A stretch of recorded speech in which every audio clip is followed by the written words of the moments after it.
உன்னை சரணடைந்தேன் ஓம்காரி கௌரி உன்னை சரணடைந்தேன் ஓம்காரி கௌரி உன்னை சரணடைந்தேன் ஓம்காரி கௌரி என்னை காத்தருள் ஏகாம்பரேஸ்வரி உன்னை சரணடைந்தேன் ஓம்காரி கௌரி என்னை காத்தருள் So let's come to our main topic, Minnesota. So what we're trying to do in these series of podcasts is to bring out Minnesota and show people that Minnesota is a big hub for Carnatic music, just like how Dallas and San Francisco and the East Coast has all these different hubs for Carnatic music. We Minnesota have like a big stand in Carnatic music. So tell us about your thoughts about how the just Minnesota in general. What are your opinions? What are your feelings? Yeah, I think the Carnatic community in Minnesota is so beautiful. I mean, we may not be as big as, I definitely know what you mean when you say in California or Dallas, because the Indian population there might be a little higher, but Yeah. we have so many, all that matters is the attitude that we all have. We're all ready to learn from each other and, grow. And we have so many, artists and, adults and our parents who are always supporting us, and they're always encouraging us to learn and giving us so many opportunities too. Imsam, Laisaram, so forever thankful to all those uncle and aunties who work hard to bring artists here just for us. And I think that that's all we need. As a community, we know each other. We're just together as a community, and there's so many opportunities for us, so many different aradhanas, competitions, just even singing at the koil on some kind of occasion, because that's really what it is. Carnatic music, all you need is you just sing for God. That's really all you need. It's so fulfilling. I love how there are so many people, our age, or relatively people learning at the same level too. We can all talk about it, connect with each other. That's not really something you can do. I can do with a lot of my school friends. I mean, you can't blame them, you know what I mean? But I love having Carnatic friends where I can, talk to you guys about concerts that I've listened to, or, Carnatic jokes, ragam puns, spill the Suruttea, like that. So I am very grateful for the community that we have here and how encouraging it is. Amazing, of course. Going more in depth of the community, in the community's perspective, you take part in a lot of community events, such as monthly God Satsang. There you have a Amrita Rashni chapter here, and just a bunch of different Minnesota community events. I know you're a very prominent member of the God Satsang, and you're one of the people who got people to come in, especially our age, to persuade them to come into God Satsang. Can you tell us about your experiences in God Satsang and how it's shaped you to be a better Carnatic musician? Definitely. To me, music is music, and there's different forms of music. It's not just Carnatic music and singing, Sapasa, Sariyama, Padanisa. There's a lot of things I'm involved in. There's, Nama Sankirtanam, Satsang. I'm also part of the Devaganam group here, learning, pasarams and everything. It's the exposure that I get from that is so amazing, because we, especially part of our culture and our religion, there's so much music oriented. There's so much to learn. And, Satsang, again, like I said, Carnatic community in Minnesota, it's a whole nother thing there. That group of people, what I love about Satsang is that energy, that you can feel it, in the room when we're there at Satsang. Everyone is there for the same reason, the right reason, all of us. Even doing it over distance, I still feel that, you get chills, when you sing Hare Rama. It's just such a beautiful thing. I love it so much. And I've met so many people, met some of my, greatest friends through that group. And also God Satsang has so many, activities like Gopakutiram. I remember, we volunteered at the Gopakutiram camp. Right. It's such a great way for us to be in touch with our culture and heritage too, which is amazing. And, I'll talk a little bit about the Devaganam group that was started by Harni Auntie here. I've been part of it since she first started it, I think like 2012, 11, I'm not sure. It's been a long time. But again, we have our group there and learning Pasurams and, about different arvas. I'm learning so much too, like not just music-wise, but about, the history of arvas and everything from our religion, that it's so wonderful. And I truly cherish all of that. In addition to my Pata class, I also love being part of the Satsangs and being part of this Devaganam group, because just that community is a wonderful thing. So. Right, and especially like getting to know your people, like getting to know the people that you're surrounded with, and just like you said, the exposure. It's really a nice thing, Right. and then you just have that vibe of just like bliss. You say So many is- like-minded people, right. together in one room. It's amazing. It is really Yeah. nice. So now talking about the community. So like it's this is like we're still in that topic of community. So now talking about like, so obviously you're an Indian American, and you mentioned that like not being able to relate to like friends outside of like Carnatic music is kind of challenging. So tell us about that. How do you communicate with your peers about like your music? So tell us a little bit about that. Yeah, definitely. It's a little conflicting, because like I remember last year I was at Satsang earlier in the day, and I left a little early after it and changed into a dress and went straight to homecoming. After that with my school friends, I felt like I was leading like a double life. So, it can be hard sometimes, because you're like, I'm very in touch with my Indian roots, but I'm also feel like, I have a lot of friends that are American, or I should say non-Indian friends. It's definitely been a little tough, because you feel, even if, those people might understand, you feel like it's hard and no one's going to understand what I'm saying. Like, I had a hard time kind of explaining Carnatic music to my friends, or explaining what exactly it is, because you feel like they're going to be like, oh, what is that? That's so weird. Because, some people have reacted like that in the past. They don't make an effort to understand and recognize the beauty of that, and how it's, something different than what they're used to. So it's a little tough, definitely, even now after living here for so long, because, I'm not, it's kind of hard to explain to new people how I'm like, oh, I sing Carnatic music. It's, different than what you've heard before. It's definitely not something that you would have seen normally, but this is a big part of my life. So, here's something I really want you to share and like see with me. But, of course, the one thing that just makes it better is having a group of people, Indian people who are part of this Carnatic community that I can talk to, even if I am not able to talk about it with my other friends. So. Right. Yeah. And then also getting on the topic versus Indian and Western, you mentioned earlier that you do have piano lessons. You've been Yeah. doing that for 8 years. Can you tell us, has it ever conflicted with your Carnatic music, what you're learning in piano and what you're learning in Carnatic vocal? Does it ever clash in a sense? Yeah.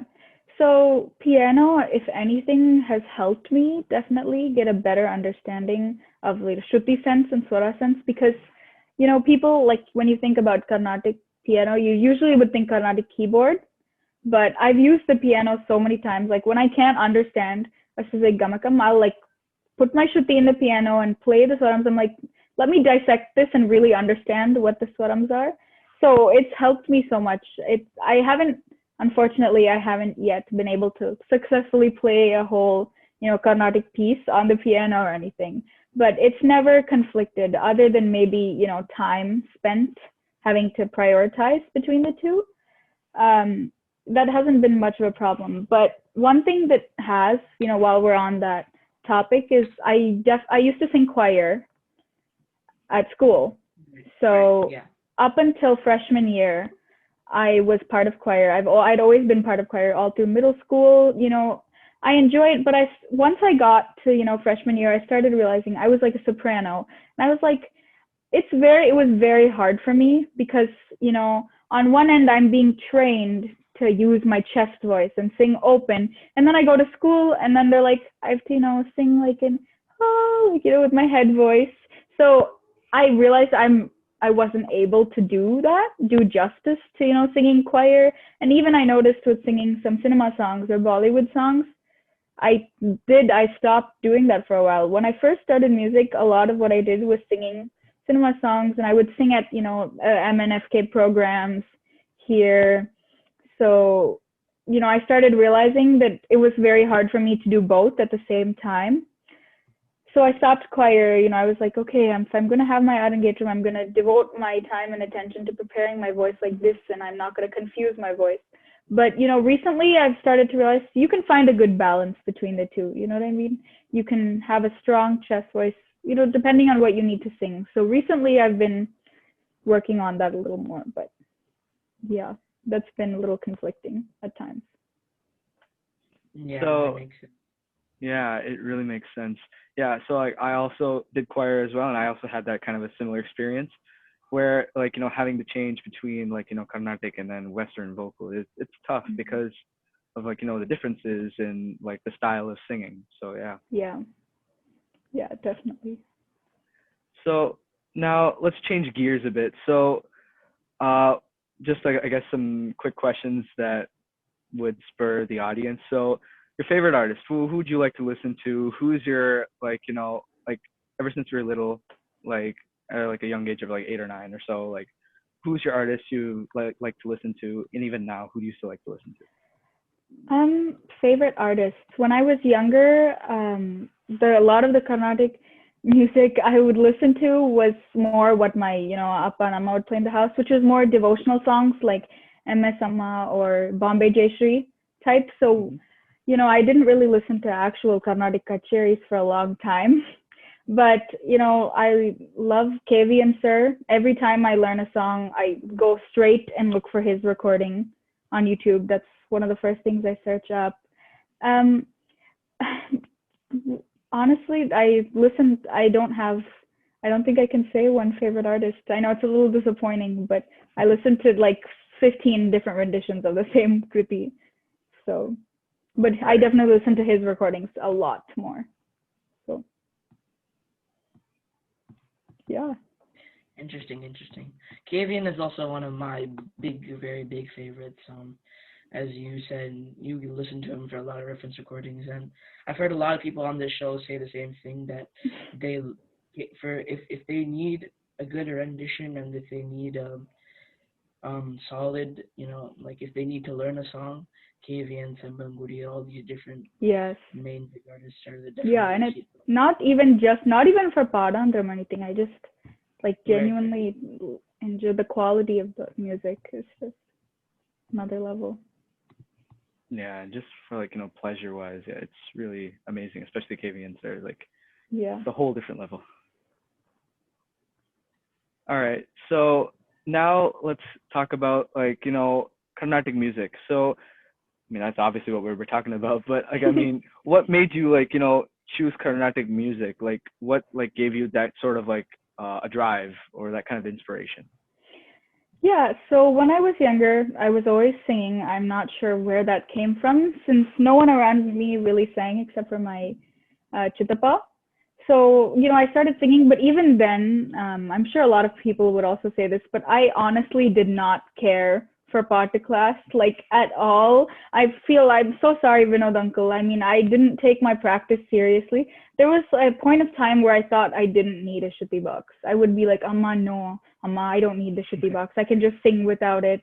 I don't know who I thought I was, honestly, but I didn't really take it seriously until, the last year that I was learning from Vinod uncle, and when I started one-on-one lessons with Mohan auntie is when I was like, wow. And I started to realize it's not a chore. That's when it kind of turned in from something that's on my checklist for today, go practice Pata, turned into, wow, I just want to sit down and practice Pata. So around that time is when I realized this is something that I enjoy doing. It's going to be like a creative outlet for me rather than something that's just tedious or another to-do list task. So, yeah. Right. It's nice to hear about your growth and your interest, and I think we can all speak for that and say that interest really shows in your music right now. Right. Thank you. Thank you. I think we've come to the point where we're going to wrap up with a very big question. I'd like to take this time on me and Cyprano's behalf to thank you for coming on the show, Sahaana. Again, Thank you with so your much. busy schedule. Yep, thank you so much for coming on the show. And Thank you so much. I mean, this is such a wonderful initiative that you guys are Yeah. taking. It's great for all of us to, listen to each other's stories. So thank you so much. yes, of course. And I think the question we'll wrap up with today is, what advice do you give to the younger generation? Obviously, we are the younger generation, but the younger generation of Carnatic music, and people who are struggling to learn Carnatic music, people who are struggling to practice, and just the people who are procrastinating and Yeah. just starting off and need some motivation. What advice would you give them? Yeah, I mean, definitely I can think of some advice that I would have needed, but you just have to, persistence is key. It can feel very hard. It's like, this is so boring. I'm not getting anywhere. You don't always see, you're like, I'm not making any progress, nothing's changing in my voice, but you have to keep going. You have to put that soul into it, and you'll find that you have it, that is your passion. Another thing that I, tell Aditya a lot, I tell him, you definitely should make time out of your week to practice music, practice every day, do, agara sadhagam, everything.